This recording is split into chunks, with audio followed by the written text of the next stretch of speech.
uende upande. Umwagilia maji uone kama itamea. Leo kwa jambo kama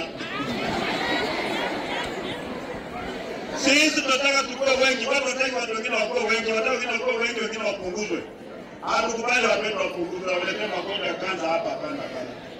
Tumeelewana watu wetu? Mtu akileta dawa hapa mwambie daktari anatembea kwa hii group. Kama yuko msikubali.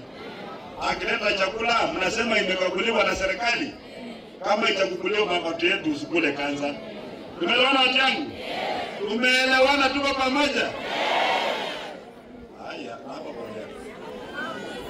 Tunawaambia, si ndio? Jambo lingine, mama